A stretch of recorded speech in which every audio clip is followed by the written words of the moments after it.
I took the course 2 years ago.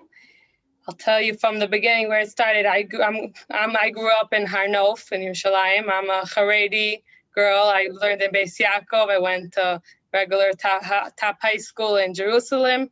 Regular Haredi normal girl.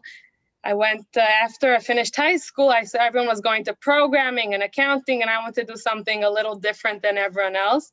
So I heard about Tzomet cybersecurity course. I mean, I think I'm not coming from a background of computer world. I didn't know any background of programming. I mean, we had a computer in our home, but now with filtered internet, I wasn't really exposed to the computer world and to all the social media and all the phones and everything.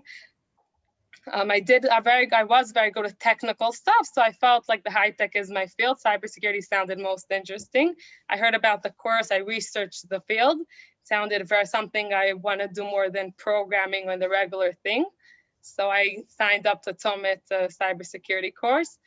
I started the course in the beginning. I think it was quite difficult for me to get used to a new world. Learning a lot on my own. I mean, I spoke to people before. They told me, I mean, if you really want to succeed, it's every hour in the course, you have to have hours at home and really practice and learn a lot on your own, including whatever you're doing in the course. Towards the end of the course was a great experience. I mean, it was a lot of ups and downs, like learning on your own. Sometimes it was hard, and then I figured out how to learn and find courses and just to always advance my knowledge. Towards the end of the course, I started an internship at C-Secure Consulting. After 3 or 4 months, they offered me a job over there. So I'm still there today. I started as a tier 1 analyst. I'll tell you in a few minutes exactly what I do and whatever. Today I work as a tier 2, tier 3 analyst, a SIM engineer. I'll explain exactly what it is and everything. Just want to say that it's very important that every internship or job offer that is even close to the field or something that's going to help you get your first job is very important to do internship and to really get experience, because nothing like getting experience or studying and then really doing the practical stuff. So it's very, very important. Like even if it's for free and not getting paid for it, I mean, it's hard for some people to do it, but it's worth it. People that by us didn't want to do stage, didn't want to work for free or anything, I mean, didn't really move on. They're still stuck where they were. A lot of, also by us, I remember everyone was very stuck into a certain field, like into PT. Everyone wanted to talk about PT the whole day. I mean, and I was like, okay, fine, I'll see what's out there, and then we'll decide. I always heard there's a lot of stuff. Now, like today, as a SOC analyst, like PT does not interest me at all. I mean, I say I want to move on to incident response and research, and there's so many fields out there. There's so many stuff. So like, I think you really just have to start and get whatever you take and learn what's out there, get experience in the job and whatever you do. And then from then you'll learn what you like to do. Everyone is good at different stuff. One person is good at integration, one at research, one at analyzing information, one person at hacking, everyone is good at different stuff. So you start, like, you learn your way, you learn what there's out there, what opportunities there are, what, like, everything that's going on out there. In our company, I started as a tier 1 analyst. There was a lot of experience of learning and learning, but it's also very like what you learn on your own, that's how you succeed. You have to like push yourself and learn new stuff and take courses. And also, I mean, the company also helps us learn. They push us to do certificates. I did the CYSA Security Plus certificate recently. They really want me to do certificates and move forward. It's very important for them and also for us to learn new things. And also it's learning on my own, showing new stuff, that like always taking more courses, learning. If I don't know something, you go on Google, you learn, that's the field. You always have to learn, and you have to like learning, but it's very interesting field. I really love it. I'm happy that I'm here today.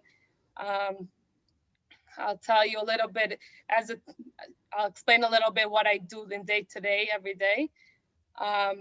So as a tier 1 analyst, I started, it's more sitting and receiving many different alerts. Every job, it's it's very interesting. It's how if you come and you click on buttons, so then for sure nothing's interesting, but also you're not important for the job and no one will want you. You get in as a tier 1 analyst. You basically we get all these alerts, and there's like a daily checking method every analyst team, every SOC team usually has. As an analyst, will go through the daily checking, research for all events that could be a security attack. And if he sees something or an alert that appeared and he says, okay, I see something that's happening, so he'll move it on to tier 2. If tier 2 doesn't know how to handle it, and move it on to tier 3.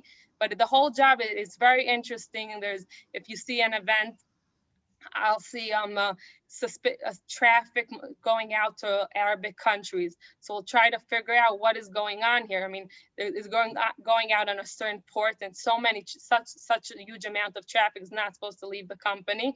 So we'll investigate what's going on, see where did it start from, what is happening exactly, from what computer, what user. And sometimes we'll find that there's malware sitting on the computer, a virus that's sending out information, or a command and control server communicating with the command and control server. So it's very interesting. You just like learn every day new things about new attacks happening. There's new attacks that are published in the internet, and we see them happening in companies. Unfortunately, we don't want they should happen, and our job is to prevent it happening. But we never could prevent. Our job is always to make it the most least damage. When the attack happens, how to stop it as quick as possible. So a SOC team there's attack happening in the company, the SOC team will know to tell you where did it start from, what exactly happened. And the company will know how to block it, where to stop it, what exactly is going on. There's many different parts in a SOC team. There's the engineering part of building and creating all these alerts for detecting all types of attacks and threats and policy violations. There's the part of connecting log sources to the SIM. There's parsing. There's running queries in the SIM. That's more the coding, whoever likes coding. There's building dashboards. There's searching for threat intelligence sources, updating. Always have to update for the latest attacks and latest information, latest malicious addresses and IPs. Also, like if you have an event, you always have to look online and research what's happening, and you have to like learn a lot on your own and figure things out. And it's a lot of just like trying to figure out the picture, what's going on, and building like a puzzle. That's the day. It's very interesting. I like it. Yeah, I think like you have to just take it, and like every job you do, you need to like it. But also it's a lot of like learning every day. You learn something new. Like my experience when I started is nothing to compare to today. I'm in such a different place. Like today I'm getting job offers, and like very big companies are offering me very good jobs. So like everything to start every experience is very important, because like I would never get these job offers if I wouldn't start in a smaller place, in a smaller company. So it's very important. Yeah. Any experience is the first step, I think. Yeah. Thank you so much, Chavi, for sharing that stuff. I always tell the story how I know your father, Yeah. so I am going to tell that story. Yeah. I came to Yeshiva Smir in Yerushalayim in 1990, Tavshin Nun, and my first chavrusa was Moshe Anshel Bienstok, Chavi's father. He came from Philadelphia, I'm pretty sure, and we learned together Bamitzia, and then years later, when we opened this course and Chavi took the course, at the very beginning, she didn't know what was going on. And like she said, she was a regular Beis Yaakov girl. And Moshe Anshel called me, like, my daughter, it's not that she doesn't understand what they're learning. She doesn't know what they're talking about. And he says, and for me, it's Chinese. Your father's still an Avreich. He's Klei Kodesh. Rosh Hashiva. Yes, he's Rosh Hashiva.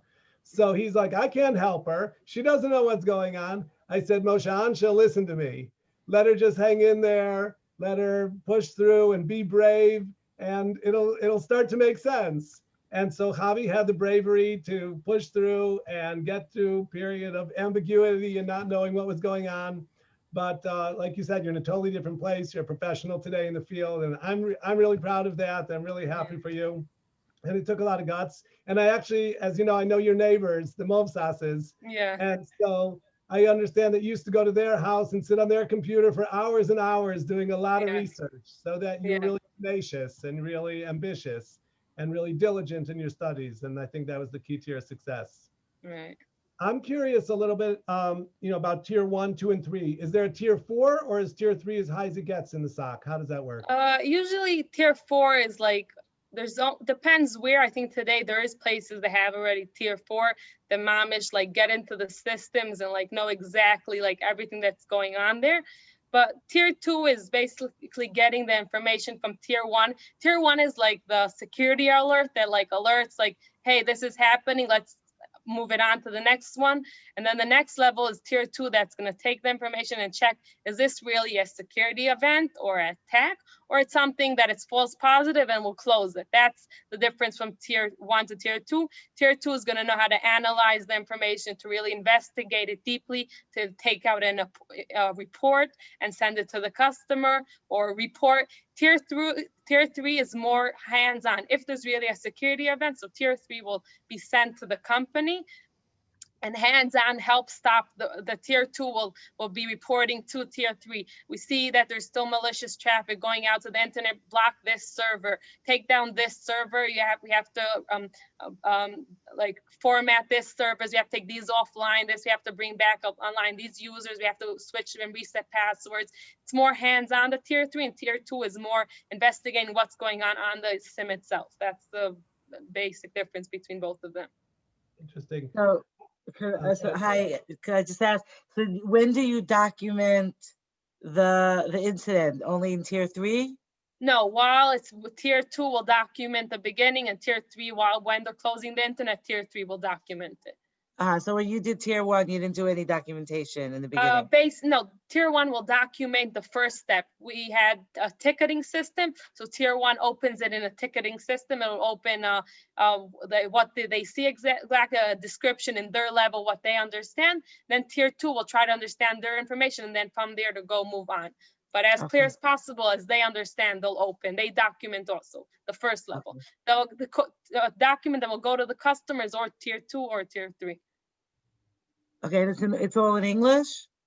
Yeah, most companies.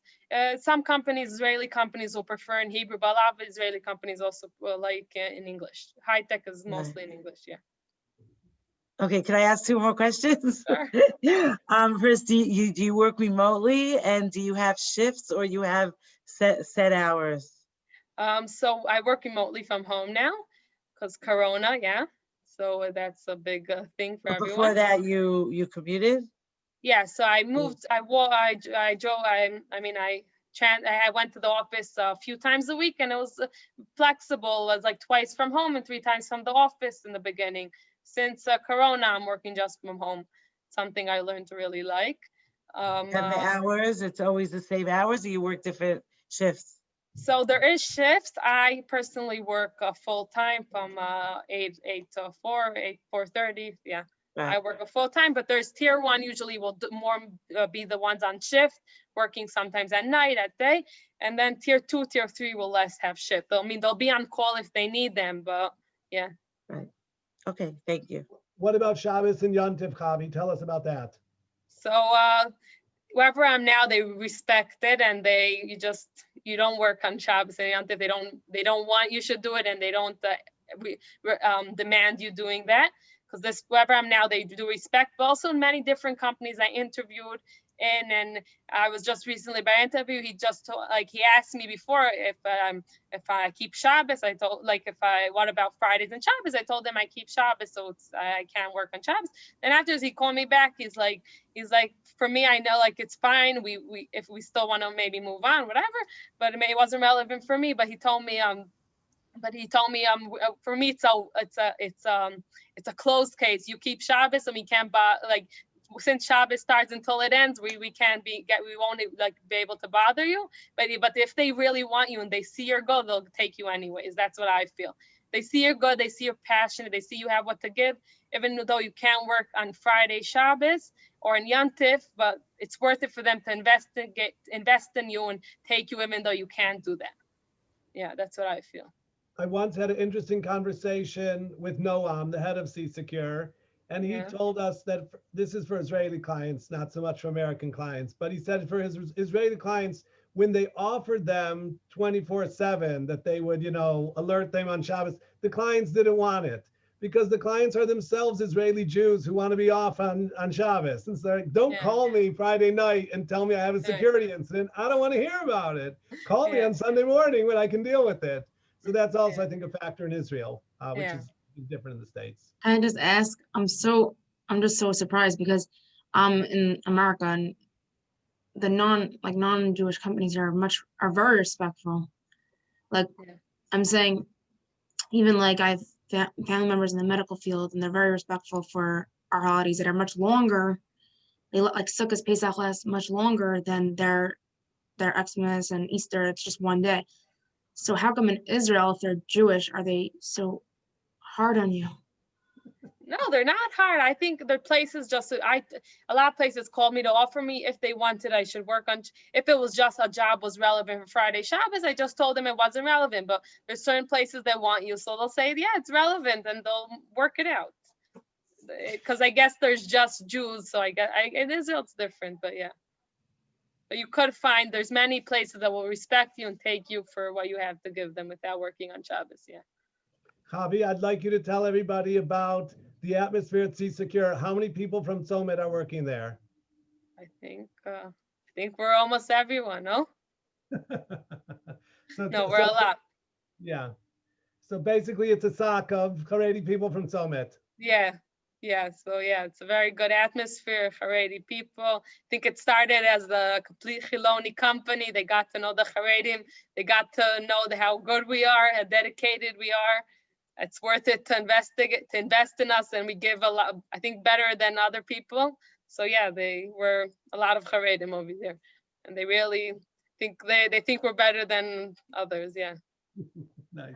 Can I ask? I also don't have any background to cybersecurity. At what point during the course did the penny kind of drop and you're able to piece together all the different new information?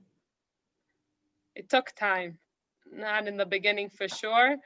It took time could be half passed through the course, even late, like it was just learning and maybe in the beginning not even knowing what I'm studying, just trying to take more courses, trying to learn, figuring out stuff. But eventually stuff figured out and like settled down. Yeah. Right, okay. Thanks. So even if it's hard and even though like you feel now lost, it's worth it to stay if you have the guts to invest in it. And yeah. Can I ask about starting salaries for tier 1 and tier 2? So in Israel, I think the starting salaries is between 10, 12. Tier 2 is between 15, 16, depends how much experience, depends what company, depends how much they want you. It could be 18, it could be depends. You have one year, like less than 1 year experience, I guess it's 10 until like 12, whatever. You have experience 2 years and up for sure, it's 18, 20. Depends if you move on to incident response. I think it's not how much years you have, it's what you do during those years. Because I'm working for almost 2 years and I interview in places and they're like, when 2 years you have so much experience, they're like, it could be someone that worked 2 years and has like a quarter of what experience I have. So it doesn't really matter how long you're working, it's also what you do during those years and how much you like progress. Yeah. Thank you. How did you get that experience? Oh, sorry. I didn't mean to cut you off. Go ahead. Any questions? I was going to ask you, how do you think you got that experience? Meaning you said that in those 2 years, you've done a lot more than others. I think as part, also I like learning a lot. So everything, like every new device or machine we had in our company or new things. So I just was the first one learning it, taking courses, even like not the hours of work. Also, was a smaller company. So that's why I think starting in a smaller company has a lot of big pluses, because you get to like, they move you on much quicker. I mean, now like I'm training the tier 1 that are coming in and giving them stuff, like, and I'm putting in new stuff, and you're like, it's a small company, so you have ideas, you have stuff, so they're willing to hear. They like when you like take how you say yozma, you take action and like bring Initiative, in new yeah. ideas, new stuff, you learn new things. I think that's a plus. Also, how much passion you have to move forward and learn on your own and figure things out. But also when you're in a smaller place, I guess you get more, it's easier to move up quicker, I think. Okay, I have 2 more questions. One of them was, did you do any of the certifications, like Security Plus or anything like that? And Yes, when? I did Security Plus in the beginning of the year. Yeah, I did it. After the course. Yeah, after the course. I mean, my company wanted I should do it. I did it through my company. They paid for their certificate. Yeah. Oh, that's cool. And also, what would make you move to a different job? Meaning you've had interviews and you've had offers, etc. What would you look for? What would I make would you look tempted? for I think I would look for a bigger company and more experience. If I get a offer a bigger place that I could really move on in experience, that would I move to a different job. Yeah. If it's a really like a jump in experience, because eventually you do in cybersecurity, you do want to move on. You want to get, I mean, moving on before, like, you have to get good experience. When you have good experience, sometimes you feel it. I mean, I'm a type of go-getter, so I do want to move on quicker than other maybe people. But eventually you want to move on and get a better job and also get more experience. And I want to move on to incident response more and maybe research. So yeah. I was going to ask, sorry, can I just ask, Yeah. is there a clear path for you to move on to, and do you feel ready to move on? Like, do you feel Now? like you have enough experience? Yes, now I feel ready. I could move on to research, like more research, but like, or incident response. That's my 2 paths now that I'm looking. Like, if I get a good job, I'll move on to there. But working in a SOC team, I feel you get a lot of different stuff that it's not like one specific field that you're stuck in. You could, from being a SOC analyst, you can move on even to PT or engineering or researching or malware analysis or threat hunting or incident response. I think like a SOC team is a very good place to start on. That's what I think. Like you could touch a lot of different fields. Ask another question, please. Yeah. If you had, basically looking back from where you are now and talking to people in Tzomet now, any advice you'd give us that you wish you would have known or wish you would have done when you were in our position? I would say to believe that there's something that's going to come out from the course. Remember, a lot of people were like, what's going to be, what's that? So yeah, you believe this course is a very good course, and you just have to work very hard, study a lot on your own, take a lot of courses. You finish the course, it doesn't end there. You continue doing practices, CTFs, taking courses. There's so much information online today, so much courses, so much do certificates. That's very important. Take any job, any internship that you get offered, no matter what, where. I mean, if it works out for you, for sure, not everyone will work on in their stage of life, but if you could take it, so just take it, because it's after you have experience, you're in such a different place. You won't, like, there's nothing, if you don't have experience, no one looks at you. If you have experience, you're in a whole different place. And also salary in the beginning, you don't like argue about, don't ask for a lot, because you don't have what to give, so they won't give you anything. The second you're worth it and you improve yourself, they want you to stay, or a different place wants you, they'll pay you anything and they'll give you all your demands. And if you're firm, so you have certain demands, they'll give it to you because they want you to stay. Can I ask a little off-topic question? How did you find the commute to Oriuda? What? How was the commute to Oriuda? It's very good buses. I live in Jerusalem, so it's a straight bus from there. So yeah, it's a straight bus for every like hour and a half. But then you could take other 2 buses. I think it's very comfortable. It's very comfortable buses. Very good bus ride. Yeah. So you started the internship though when you finished the course, right? After Pesach, so it was like towards the end of the course. But it was Wow. good because I came with more information. But still, I didn't know so much. We were figuring out myself, like when I started the internship, I didn't know anything. And you learn. There's nothing like practical experience, that's for sure. Yeah. Right. Were you working during the time you were studying? Did you have a job during the time you were doing the course? I can't hear you. What? Did you have a job during the time when you were doing the course? No, I mean, no, I started as I was young. So yeah, just started. I did the course after high school, so you can make the thing. Yeah. Chavi, I was curious, how did it affect your shidduchim? And nothing. Is Didn't your affect husband anything. happy?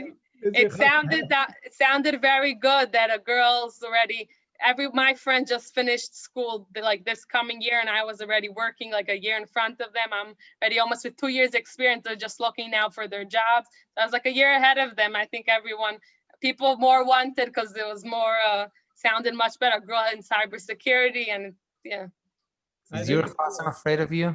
What? No, I'm just. No, he's not. He's not. I think You're it's working for already a year and a half, you said? more, a year and 9 months. Yeah, I started. Yeah. Can I ask how old you are? You're 20? Thank you so much, Chavi, for sharing your time and your experience with us. You're really a role model for anybody in this course because you really started from the ground up. You hardly knew what a computer was, I think, when you started. Yeah. The course. You came Mamish B'Taras HaKodesh, and today you're worldly and you're experienced and you're really valuable to any company that you work in. So we wish you Hamon, Mazal Tov, Bracha Ve'Atzlacha. Thank you so much for being with us. Thank you. Thank you. I have to Thank say, you, Tzomet Chavi. is a great place. Chana Ratner and her husband are amazing people. They're always keeping in touch and really trying to like get everyone, like Chana always calls me to offer me new jobs. She's always like keeping in touch and trying to help everyone out, and also Jonathan. So yeah, really appreciate it. And really just work hard and have a lot of passion and don't give up. It's not worth it to give up. And good luck to everyone. You should all find your jobs and your path. Thank you so much. Thank you. Thanks, Mazel Chavi. tov. Thank you. Thank Mazel you. tov. Thank you. Good night.